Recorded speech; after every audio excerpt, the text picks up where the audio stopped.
நம்ம பூமியில் அடிக்கடி நிலநடுக்கம் ஏற்படுது. இதனால பல உயிர்கள் சேதம் அடையுது. அது மட்டும் இல்லாம கட்டடங்கள் எல்லாமே இடிந்து தரமட்டமாகுது. அதே மாதிரி நம்ம நிலவுலயும் நிலநடுக்கம் ஏற்படுதுன்றாங்க. இது எதனால ஏற்படுது? இதனால பூமியில வரவங்களுக்கு ஏதாவது பாதிப்பு ஏற்படுமாங்கிறத இந்த வீடியோல தெளிவா பார்க்கலாம். வாங்க வீடியோக்குள்ள போகலாம். நிலவானது நம்ம பூமியில் 3/4 சைஸ் தான் இருக்கும். இந்த நிலவில் 700 கிலோமீட்டர் ஆழத்தில் நில அதிர்வு ஏற்பட்டு நிலநடுக்கம் ஏற்பட்டுச்சுன்னா இதுக்கு டீப் மூன் குவாக்குன்னு சொல்கிறாங்க. இந்த டீப் மூன் குவாக்கால் நிலவோட சர்வீஸில் எந்த மாற்றமும் உண்டு பண்ணுறதில்ல. இது எதனால் வருதுன்னா பூமியோட ஈர்ப்பு விசையால் தான் இந்த டீப் மூன் குவாக் வருது.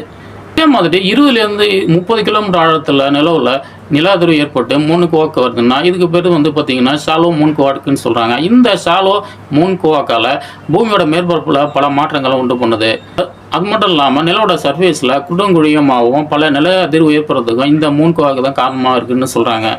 நிலவில் விண்கல் மோதும் போது இந்த இம்பேக்டால் அதில் நில அதிர்வு நிலநடுக்கம் ஏற்படும். 10 கிலோமீட்டர் விட்டா இருக்கிற ஒரு விண்கல் நிலவை மணிக்கு 30,000 கிலோமீட்டர் வேகத்தில் மோதிச்சுன்னா அது நிலவுடைய மொத்த மாச அளவுக்கு பெரிய இம்பாக்டை நிலவில் ஏற்படுத்தும். அதாவது ஒரு பொருள் அதிகமான வேகம் வரும்போது அதோடைய மாசம் அதிகமாகும். இதனால் மணிக்கு 30,000 கிலோமீட்டர் வேகத்தில் 10 கிலோமீட்டர் சுற்றளவு இருக்கிற அந்த விண்கல் மணிக்கு 36,000 கிலோமீட்டர் வேகத்தில் நிலவில் மோதிச்சுன்னா நிலவுடைய மொத்த மாச அளவுக்கு பெரிய இம்பேக்ட் உண்டு பண்ணி மிகப்பெரிய நில அதிர்வும் மிகப்பெரிய நிலநடுக்கமும் நிலவில் ஏற்படும். நிலவில் ஏற்படக்கூடிய இந்த நில அதிர்வு நிலநடுக்கத்தால் நிலவு நாளுக்கு நாள் சுருங்கிட்டே போகுது. அதாவது பார்த்தீங்கன்னா நிலவுடைய விட்டம் நாளுக்கு நாள் குறைஞ்சிட்டே வருதுன்றாங்க. அது மட்டும் இல்லாமல் நிலவு வருஷத்துக்கு 4 சென்டிமீட்டர் அளவு பூமியை விட்டு விலகி போகுதுன்னு சொல்கிறாங்க.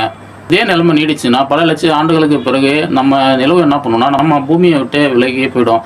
இதனால் நம்ம பூமிக்கு என்ன ஆபத்துன்னு கேட்டிங்கன்னா அந்த பூமி சரியான வேகத்தில் சுழலுதுன்னா அது காரணம் நிலவோட ஈர்ப்பு விசை தான் காரணம். நிலவு ஒரு வேளை பூமி விட்டு வெளியில் நம்ம போயிடுச்சுன்னா பூமியில் 24 மணி நேரங்கிறது ரொம்ப குறைய வாய்ப்பு நிறைய இருக்குது. இதனால் காலநிலை மாற்றம் ஏற்படும்.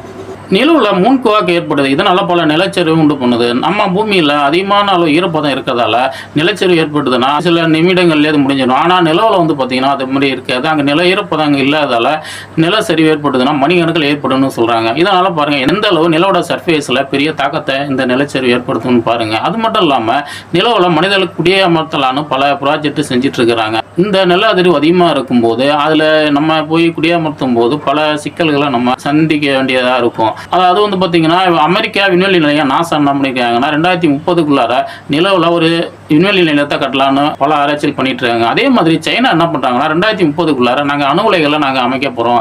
அங்கே ஒரு மனிதர்கள் குடியேறினாங்கன்னா அவங்களுக்கு தேவையான மின்சாரத்தை தயாரிக்கணும். அணு உலையை நிலவில் அமைக்கிறதுக்கு பல முயற்சிகளை அவங்களும் எடுத்துட்டு இருக்கிறாங்க. ஏன் நிலவில் அதிகமான மனிதர்கள் குடியேறணும் அப்படின்னு ஆசைப்படுறாங்கன்னா ராக்கெட் நம்ம செலுத்தணும்னா பூமியில் செலுத்துறதை விட நிலவுலேருந்து செலுத்தும் போது ரொம்ப எஃபிஷியண்டாக இருக்கும், செலவு குறைவாக இருக்கும். இதனால ஒரு காரணம். இன்னொரு காரணம் என்னன்னு பார்த்தீங்கன்னா பல அரிய கனிமூலங்கள் இருக்குது. அதாவது ஹைட்ரஜன் இருக்குது, ஹீலியம் 3 கேஸ் இருக்குது. இதெல்லாம் நம்ம பூமியில் கம்மியான அளவு தான் இருக்குது. இதை நம்ம பூமிக்கு எடுத்துகிட்டு வந்தோம்னா அதிகமான அளவு இந்த எனர்ஜி சோர்ஸை நம்ம பூர்த்தி செய்ய முடியும். அதாவது ஹீலியம் 3 கேஸை நம்ம எடுத்துகிட்டு வந்தோம்னா அதிக அளவு நமக்கு தேவையான மின்சாரத்தை தயாரிச்சிக்க முடியும்.